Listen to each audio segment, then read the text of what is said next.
Hi guys, welcome back to our channel Bigg Boss season 9. ఈరోజు episode మీకు ఎలా అనిపించింది? నాకైతే బాగా అనిపించింది, మంచి కిక్ వచ్చింది. మోర్ ఓవర్ మనీష్ గారిని చూస్తే లాగిపెట్టు గుండె మీద బళ్ళుమని ఒకటి పేకాలనిపించింది. ఎందుకంత ఓవర్ యాక్షన్, ఎందుకంత తలతెక్కెవ్వారో ఎందుకు వచ్చిందో నాకు అర్థం కావట్లేదు. మనిషి ఒక స్టేజ్ వచ్చాక తలపొగరు బాగా ఎక్కుద్ది కదా పైకి, అలా బాగా ఎక్కినట్టుంది ఆ మనిషికి. అందుకని ఎలా బిహేవ్ చేస్తున్నాడో, ఎలా మాట్లాడుతున్నారో, ఎవరితో మాట్లాడుతున్నాడో, ఎందుకంత కమాండ్ వచ్చిందో నాకు అర్థం కాలేదు. ఉన్నపలంగా సడన్గా చుట్టూ ఉన్న నలుగురు నువ్వు బాగా తెలివైనడువరా, నీకు తెలివింది అనటం వల్ల, లేకపోతే నిజంగానే ఆ డెసిషన్స్ కరెక్ట్గా ఉండటం వల్ల ఏమో అర్థం కాలేదు. కానీ ఏదో నేనే బిగ్ బాస్, నేనే నీ అంత, ఇంకా నేను చెప్పింది మీరు చేయాలన్నట్టు అలా వచ్చేసాడు. ఎందుకు వచ్చాడో అర్థం కాలేదు. ఒకసారి క్యాప్టెన్ అవ్వలేదు, ఒక టాస్క్లోనే పెద్దగా పీకింది లేదు, ఏనా బొచ్చు లేదు. అగ్ని పరీక్షలు కూడా అవతల వాళ్ళు ఏదో జాలిపడి ఇష్టపడి ఏదో పీకుతాడని చెప్పి అక్కడికి పంపిస్తే యువతల ఇలా వచ్చి చేసేది ఏంటంటే జస్ట్ కమాండ్ చేయటం, అరవటం, అవతలోడు మాట్లాడడానికి వీలు లేకుండా మనం నోరేసుకుని పడిపోవడం. అది కూడా వదిలే. సరే, ఎపిసోడ్లోకి వెళ్దాము.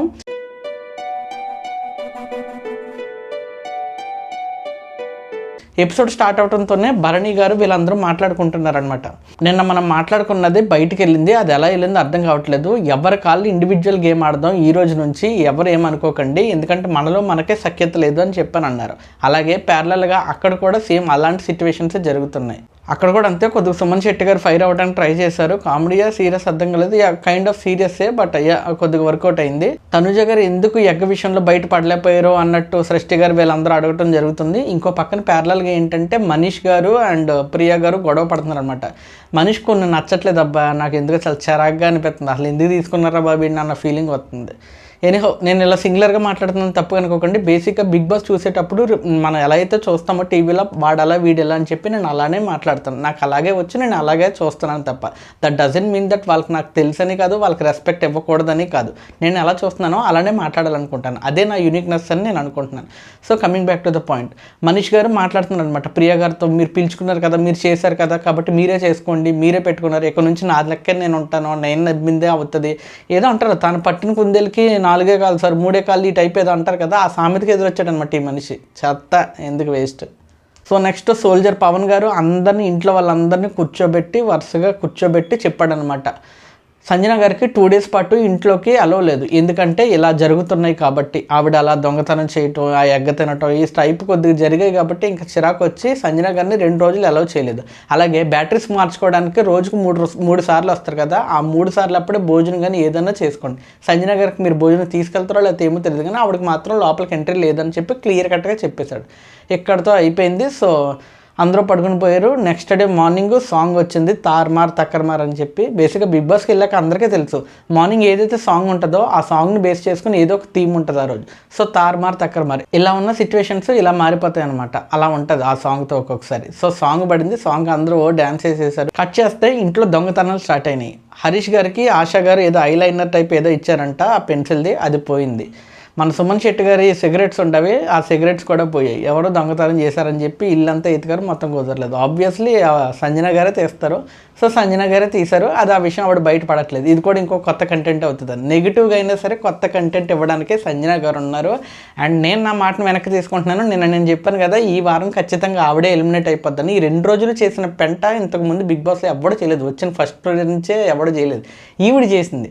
సో ఉన్న ఫస్ట్ 2 daysలోనే ఇదొక పెంట కంటెస్టెంట్ రా బాబు, పోతే బాగుండేది అన్న ఫీలింగ్ వచ్చింది. అంత ఫీలింగ్ ఎవరో రప్పించలేదు కాబట్టి ఆవిడ ఎలిమినేట్ అవ్వట్లేదు. ఆవిడ ఇప్పుడు క్యాప్టెన్సీ టాస్క్లో కూర్చున్నారు. పొర్రపాటున క్యాప్టెన్ అయితే ఇంకా అయిపోయినట్టే.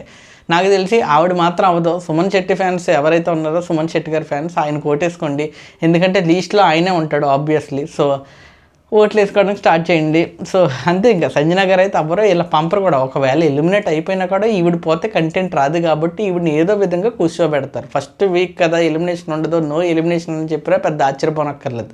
సో కంటెంట్ ఈవిడ దగ్గర నుంచి ఎక్కువ వస్తుంది కాబట్టి ఇంక ఉంచుతారు, అంటే తప్పదు. మా పాప వచ్చేదాకా వద్దులే, మా అలేఖ్య చిట్టిపికిల్స్ ఎవరైతే ఉన్నారో నేను ఈగర్గా వెయిట్ చేస్తున్నాను. అలాంటి కంటెస్టెంట్స్ వచ్చేంత వరకు కూడా ఇలాంటి వాళ్ళని కొనసాగిస్తూనే ఉంటారు. సో ఇంట్లో కూడా ఎంట్రీ లేని సంజన గారిని బిగ్ బాస్ పిలిచాడనమాట. కన్ఫెషన్ రూమ్కి పిలిచి కూర్చోబెట్టి, సంజన గారు ఎలా ఉన్నారు, బాగున్నారా, తిన్నావారా, పడుకున్నావారా, ఈ టైప్ అన్నీ అడిగాడు అనమాట. అన్నీ అడిగి మీరు చాలా బాగా ఆడుతున్నారు అన్నాడు. నాకు అర్థమైపోయింది సీన్. ఇంకా ఈవిడ్ని పంపరు, ఈవిడ్ని ఎట్టి పరిస్థితుల్లో పంపరు. ఎంత పెంట కొంపలో ఇంకెవ్వరో చేయలేరు, నువ్వే చేయగలవమ్మ మహాతల్లి, చాలా అద్భుతంగా ఆడుతున్నావు అని చెప్పని పొగిడేశాడు అనమాట. ఎలివేషన్తో పాటు మంచి పవర్ కూడా ఇచ్చాడు. ఏంటంటే క్యాప్టెన్సీ టాస్క్ జరుగుతుంది కదా, ఆ క్యాప్టెన్సీ పోటీదారులు ఎవరెవరు అనేది మీరే డిసైడ్ చేయాలి, మీరే సెలెక్ట్ చేయాలి. ఒక 5గురిని సెలెక్ట్ చేయండి, అందులో 2 ఇంటి సభ్యులై ఉండాలి, ఆనర్స్, మిగిలిన వాళ్ళు సెలబ్రిటీస్ ఆ టైప్లో ఉండాలని చెప్పని అన్నారు. ఈవిడేం చేసింది, నా పేరు కూడా ఇంక్లూడ్ చేసుకోవచ్చా బిగ్ బాస్ అంటే మీ ఇష్టం అన్నాడు. ఆవిడ పేరు ఇంక్లూడ్ చేసుకుని ఇంకొక 4గురిని తీసుకుందనమాట. So Sanjana, Harish, Demon Pavan, Emmanuel and Srishti, వీళ్ళకి రీజన్స్ కూడా చెప్పింది. అందరితో నాతో ఉన్న బాండింగ్ వల్ల అలా ఉంది. ఇమ్మాన్యుయల్ నా కొడుకు లాంటి వాడు. సృష్టిని ఎందుకు తీసుకుందంటే నా ముందు కిడ్లా ఉంది, సో గెలవలేదు, తనతో పోటీ పడి నేను గెలుస్తాను అంది. నేను ఇంకా సృష్టిని పిలిస్తే ఏదో మానవతా దృక్పథంతో పిలిచిందేమో అనుకున్నా. అబ్బే లేదు, ఆ అమ్మాయి నా ముందు పిల్లబచ్చా కాబట్టి నేను దాంతో ఆడి ఈజీగా గెలిచేయచ్చు అన్న టైప్లో చెప్పింది అనమాట. అప్పుడు మీరు చూసినా అదే మీనింగ్ కన్వే అవుతుంది. సంజన గారు వెంటనే అందరినీ పిలిచి టీమ్ మీట్ పెట్టారనమాట. అసలు ఇదే గెలుపు అంటే, అదొక క్రూరమైన గెలుపు లేదు. ఇంట్లోకే రానివ్వమని చెప్పానంటే బిగ్ బాస్ ఇచ్చిన ఒకే ఒక పవర్ వల్ల వాళ్ళందరినీ తన ముందు కూర్చోబెట్టి తన నుంచి మాట్లాడగలుగుతుంది. ఇప్పుడు వాళ్ళందరికీ కమెంట్ ఇస్తుంది, కూర్చోబెట్టి నన్ను బిగ్ బాస్ నాకు ఈ పవర్ ఇచ్చారు, నేను ఈ 5గురిని సెలెక్ట్ చేశానంటే ఎవరి కాళ్ళు మురిగేశారు కుక్క లెక్క. నన్ను ఎందుకు కాదన్నారు. కొంతమంది యాక్సెప్ట్ చేశారు, శ్రీజ కానీ ప్రియ గారు కానీ ఇలా కొంతమంది ఉన్నారో ఎవరైతే వాళ్ళు కొద్దిగా యాక్సెప్ట్ చేశారు. ఓకే ఇంక ఈవిడ ఒక ఫ్లోలో వెళ్తుందిలే అని చెప్పని అనుకున్నారు. సో 5గురిని ఎందుకు సెలెక్ట్ చేసుకుందో చెప్పుకుంది. సో వీళ్ళందరూ చేయాలని చెప్పి అన్నారు. నెక్స్ట్ వీళ్ళందరూ కూర్చొని మాట్లాడుకుంటుంటే ఒక చపాతీ వేస్ట్ అయింది, మనీష్ గారికి ఇచ్చింది. మనీష్ గారికి ఇచ్చిన చపాతీ వేస్ట్ అవడంతో ఆ వేస్ట్ చేయడం అంటే ఆయన తీసుకెళ్ళి ఆ చపాతీని, మిగిలిన చపాతీని డస్ట్బిన్లో వేసి పడేశాడంట. భరణి గారు వచ్చి చాలా పాజిటివ్గా మామూలుగా అడిగాడు, ఆ చపాతీ అలా పడేసే బదులు మా వాళ్ళు చాలామంది బయట ఉన్నారు కదండి, వాళ్ళలో ఎవరికొకరికి ఇస్తే తినేవారు కదా అని చెప్పని అన్నారు. అది ఎంగిల్ చేస్తానండి అన్నాడు. అయిపోయింది కదా, ఇతను అడిగాడు, ఇతను సమాధానం చెప్పాడు, ఎంగిల్ చేస్తానండి అందుకే అది అయిపోయింది. భరణి గారు వెళ్ళిపోతుంటే ఈడికి మెంటలు వచ్చేసి ఏందో అర్థం కాదు ఈ మనిషి, అసలు తెలివి నా బొచ్చు ఏమీ లేదు, ఏ నా సోది లేదంత. ఒక కమాండ్కి అలవాటు పడిపోయాడు, నేను కమాండ్ చేస్తే కనబడతాను అన్న విషయం ఆడికి అర్థమైనట్టుంది. ఆయన ఇంక దానికి తగ్గట్టు వెళ్ళిపోతున్నాడు అనమాట. ఊరికే కుక్కలకి అరిచేస్తున్నాడు, గజ్జి కుక్కలకి ఎందుకు అరుస్తున్నాడో అర్థం కాదు అసలు. ఆ మాట అన్నందుకు ఈగో రైజ్ అయిపోయి ఇలాంటి రోజు రాకూడదు అనుకున్నాను నేను. ఎవడు నన్ను అడగడం ఏంటి, నేను చెప్పడం ఏంటి, అసలు వాళ్ళని అసలు లోపలికి ఎందుకు రానిస్తున్నారో. ఆయన్ని వంటల కోసం అని తీసుకున్నాం, ఆ లీనియన్స్ ఇవ్వడం వల్ల ఈరోజు నాకు దెబ్బేసి వెళ్ళాడు, నన్ను మాట అన్నాడంటే ఎందుకురా బాబు ఏమంత మాట అనేసాడో అర్థం కాలేదు అసలు. ఒక మాట అనేసాడు, చపాతి మిగిలితే నేను ఇస్తానే ఇవ్వకపోను, అసలు ఎందుకు అడగాలి, ఈ టైప్లో వెళ్ళిపోయాడు. అసలు మొత్తం బ్యాడ్ దరిద్రం చేసుకుంటున్నాడు. అదే మన చేతులారా మనం కొన్నిటిని పీకేసుకుంటామంటారు కదా, ఆ టైప్లో చేసుకుంటున్నాడు అనమాట ఈయన.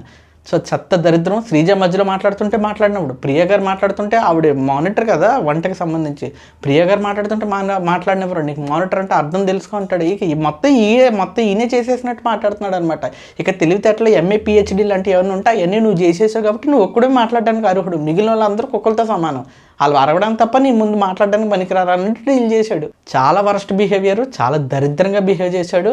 అంతే దరిద్రం అయిపోయింది. అసలు నాకు తెలిసి ఇతను కానీ నెక్స్ట్ వీక్ కూడా ఇలాగే ఉంటే కనుక ఇమ్మీడియట్గా సర్దుకుని టప్ అని పోతా ఉండాలి అంతే. ఎందుకంటే చాలామంది మంచి కంటెస్టెంట్లు ఉన్నారు, అందుకని నువ్వు తెలివితేటలతో వచ్చి గేమ్ మారుతావని చెప్పి వచ్చారు అంతే తప్ప నీ గేమ్ నువ్వే పొడుచుకుంటావని కాదు వెనకాల నుంచి. నెక్స్ట్ ఇమీడియట్గా బిగ్ బాస్ గారు ఒక చిన్న టాస్క్ ఇచ్చి కూర్చోబెట్టారనమాట. అందరినీ సోఫాలు ఇచ్చి లైక్ డిస్లైక్లు అన్న బటన్స్ ఇచ్చారు. ఏం లేదు, బేసిక్గా ఎవరైతే కెప్టెన్సీ ఆటలకు ఉన్నారో వాళ్ళు కొంతమందిని సెలెక్ట్ చేసుకోవాలి, కామనర్స్లోంచి కొంతమందిని సెలెక్ట్ చేసుకోవాలన్నమాట. కామనర్స్ కావచ్చు, సెలబ్రిటీస్ కావచ్చు, వాళ్ళలో కొంతమందిని సెలెక్ట్ చేసుకుంటే అప్పుడు సెలెక్ట్ చేసుకున్న పర్సన్స్ వచ్చారనమాట. సెలెక్ట్ ఎవరిని చేసుకున్నారంటే సంజన గారు సృష్టిని చేసుకున్నారు, ఇమ్మాన్యుయల్ గారు భరణిని చేసుకున్నారు, ప్రియ గారు పవన్ని చేసుకున్నారు, డీమన్ పవన్ని, హరీష్ గారు సోల్జర్ని తీసుకున్నారు, రాము గారు సృష్టిని తీసుకున్నారు. అయిపోయిన తర్వాత టీమ్ మీటప్ అనమాట. సో అందరూ టీమ్గా డిసైడ్ అయ్యి అరే నువ్వు అలా ఆడు నేను ఎలా ఆడు కాబట్టి మన వాళ్ళు ఏం లేదు, అందరూ ఎజెండా ఒకటే. వీళ్ళు నలుగురు కలిపి మనలో వాళ్ళే కెప్టెన్ అవ్వాలని లేదు మనలో వాళ్ళే కెప్టెన్ అవ్వాలని దానికోసం వీళ్ళు బాగా ఆడొచ్చు ఆడకపోవచ్చు కూడా. సో ఇది జరిగింది. టీమప్ అయిన తర్వాత గేమ్ స్టార్ట్ అయింది. టాస్క్ ఏంటంటే ఒక గోడ లాంటి ఉంటుంది, ఆ గోడలో చిన్న చిన్న కర్రలు పెడతారు, ఆ కర్రల మీద నుంచోవాలి, పైన 2 చేతులతో కింద 2 కాళ్ళు దానికి ఆంచి పెట్టాలన్నమాట. పక్కన ఒక లైట్ ఉంటుంది, ఆ వచ్చిన లైట్ సంకేతాల ప్రకారం రెడ్ పడ్డప్పుడు పర్సన్ రావాలి, గ్రీన్ పడగానే వెళ్ళి వాళ్ళకి ఇష్టం లేని వాళ్ళది ఒక కర్ర లాగేయాలి, అది ఎదురు టీం వాళ్ళు అనమాట. సో దీని ప్రకారం టాస్క్ వెళ్ళాలి. సంచాలకుని ఎవరు పెట్టారంటే మన మర్యాద మనీష్ గారిని పెట్టారు, చాలా మర్యాదగా ఉంటున్నాడు కదా అందుకని తీసుకొచ్చి పెట్టాడనమాట. మనకు పెంట అవ్వాలి కదా, సో అందువల్ల పెంటకి సరైన అర్హులు ఎవరంటే సంజన గారు, ఇప్పుడేమో మనవాడు అనమాట మర్యాద మనీష్. సో ఆయన రూల్స్ ముందే చెప్పేశాడు, లైట్గా టచ్ అయినా లేదా అలా ఫ్లిక్కర్ అయినా ఏదైనా కానీ నేను ఇమ్మీడియట్గా అవుట్ చేసేస్తాను అన్నాడు. నేను క్లియర్గా ఉండాలి, ట్రాన్స్పరెంట్గా ఉండాలనుకుంటున్నాను అన్నాడు. ఉండు ట్రాన్స్పరెంట్గానే ఉండలే కానీ. సో అలా పెట్టాడనమాట. అలా పెట్టడంతో ఇంక అందరూ ఓకే అనుకున్నారు. సో గేమ్ స్టార్ట్ అయింది. ఫస్ట్ పవన్ రమ్మన్నాడు. పవన్ రాగానే రెడ్ లైట్ పడుతుంటే వెళ్ళిపోతున్నాడు. ఆగాగు పవన్ ఒక్క నిమిషం, గ్రీన్ లైట్ వచ్చాక వెళ్ళు అన్నాడు. సరే అని చెప్పని అన్నాడు. గ్రీన్ లైట్ రాగానే వెళ్ళి ఒక కర్ర పీకేశాడు. తన ఆపోజిట్ టీం వాళ్ళది ఎవరో ఒకరితో కర్ర పీకేశాడు. ఆపోజిట్ ఎవరు లేదు, శ్రీజానే ఓడించాలనుకుంటారు. ఎందుకంటే శ్రీజ గారు సంజన గారి తరపున ఆడుతున్నారు కాబట్టి. సంజన గారు కెప్టెన్ అయితే వీళ్ళందరూ బెండ్లు ఊడిపోతాయి కాబట్టి అందువల్ల ఎట్టి పరిస్థితుల్లో శ్రీజ తీయాలని చెప్పి శ్రీజ గారు తీశాడు. నెక్స్ట్ ఇంకో పర్సన్ వచ్చారు, ఆ పర్సన్ వచ్చి కర్ర పీకారు. ఆ తర్వాత ఇమ్మాన్యుయల్ని పిలిచాడు. ఇమ్మాన్యుయల్ కూడా అదే ఫ్లోలో వచ్చాడు, కర్ర పీకేశాడు.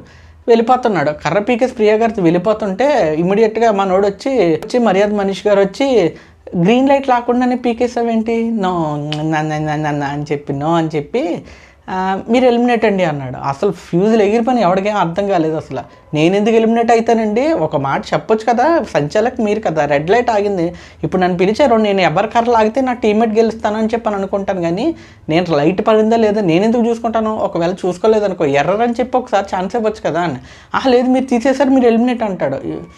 పర్సనల్ గేమ్ ఆడుతున్నారు అన్న విషయం చాలా క్లియర్ కట్గా తెలిసిపోతుంది. అన్ఫేర్గా జరుగుతుంది అన్న విషయం తెలిసిపోతుంది. సంచలనంగా ఫెయిల్ అయ్యాడు అన్న విషయం కూడా అర్థమైపోతుంది. యాక్సెప్ట్ చేయవచ్చు కదా, లేదు నేను తప్పు చేసినప్పటికీ కూడా ఆ తప్పుని రైట్ అని చూపించడానికి ఇంకా వాదించాడు దిగి. ఎంత అరిచాడో ఎంత చేశాడో అసలు అంత పెంట అసలు ఎందుకు చేయాల్సి వచ్చిందో కూడా అర్థం కాలేదు. సో వాదించాడు చాలాసేపు వాదన తర్వాత కూడా అదే మాటకి స్టిక్ అని అన్నాడు అనమాట. ఇమ్మాన్యుయల్ కరెక్ట్గా ఒకే ఒక పాయింట్ అడిగాడు. డీమన్ పవన్ వచ్చి రెడ్ లైట్ దాటి వెళ్ళిపోతున్నప్పుడు గ్రీన్ లైట్ వచ్చేంత వరకు ఆగు అన్నావు. ఇప్పుడు అదే విషయం నాకు ఎందుకు చేయట్లేదు, నువ్వు అతను ఎందుకు ఎలిమినేట్ చేయలేదు?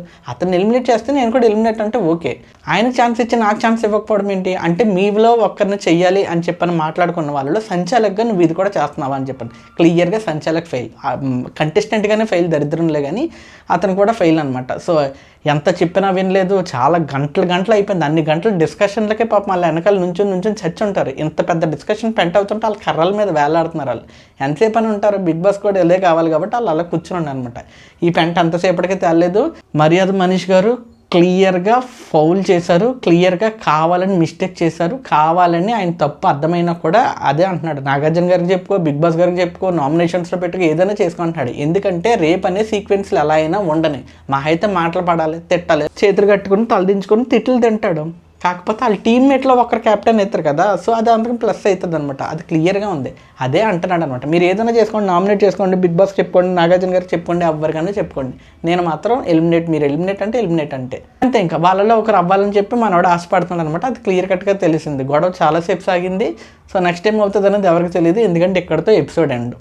మీకేమనిపించింది? బేసిక్గా ఈ ఎపిసోడ్ ద్వారా ఈరోజు టాస్కులు బిహేవియర్లు ఏమో తెలియదు, కానీ మర్యాద మనీష్ గారు మాత్రం ఫుల్గా ఎక్స్పోజర్. మనిషి ఒరిజినల్ బిహేవియర్ బయట కూడా అలాగే ఉంటాడో తెలుసు. అంత టాక్సిక్ పీపుల్ని ఎలా తీసుకున్నారా బాబు అనిపించింది. అసలు ఎట్ట సెలెక్ట్ చేశారా అనిపించింది. అగ్ని పరీక్ష షోలో ఉన్నంత వరకు కూడా ఓకే సార్, అదే సార్, ఇదే సార్ అని చెప్పని అనుకుంటూ ఉన్నాడు. అంటే నీ కళ్ళ ముందు సెలబ్రిటీస్, నీ కళ్ళ ముందు జడ్జ్ చేసే పర్సన్స్ ఉంటేనే నువ్వు మామూలుగా బిహేవ్ చేస్తావు, లేదంటే మాత్రం ఇలా విచ్చలవిడిగా నీ ఇష్టానుసారం బిహేవ్ చేస్తావు.